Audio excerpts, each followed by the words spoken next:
All right, so this part has come together, and this is all about the ratification of the Constitution. All right, so one of the problems of the Articles of Confederation is that every state had to agree to change it. They fixed the problem of the Articles by saying only 9 states had to ratify the Constitution instead of every single one of them suckers. So they fixed it by saying only 9 states had to ratify. They were worried state legislatures would cause problems because of their loss of power here, because they are losing some power. So one of the ways that they decide to ratify the Constitution is to have special ratification conventions. They don't want to give it to the state legislatures because they feared they wouldn't agree, so they have special ratification conventions. Now with the Constitution, 2 groups emerge here. You have the Federalists who favored ratification and they favor the federal government. They are Federalists. They favor a federal government. And you have the Anti-Federalists who oppose ratification and they're anti-federal government. So they're Anti-Federalists. Now to encourage ratification here, James Madison, Alexander Hamilton, and John Jay write a series of papers called the Federalist Papers, which will be your college fund. So to encourage ratification, James Madison, Alexander Hamilton, and John Jay wrote a series of papers called the Federalist Papers, which you'll do in college, and they're a lot of fun to read. Not.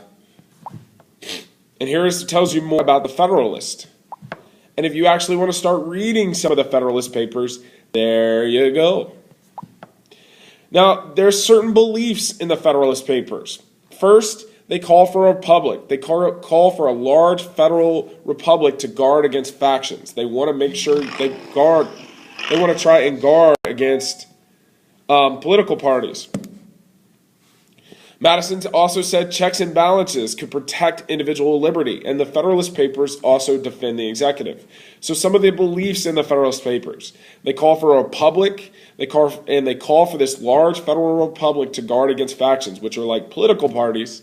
Madison said checks and balances could protect individual liberty, and they also want to defend the executive. And here you can read one of the most well-known Federalist papers, Federalist 10, written by James Madison, which is all about factions.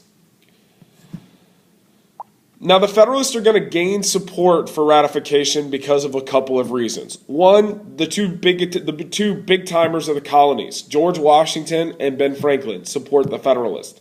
So the Federalists gain support because the 2 big timers, Washington and Franklin, actually support the Federalists. Another reason is frontier farmers thought that the federal government could actually deal with their problems on the frontier. If there was a federal government, they can deal with the natives and the British that are on the Great Lakes. Another thing is that urban merchants thought a strong central government would expand business.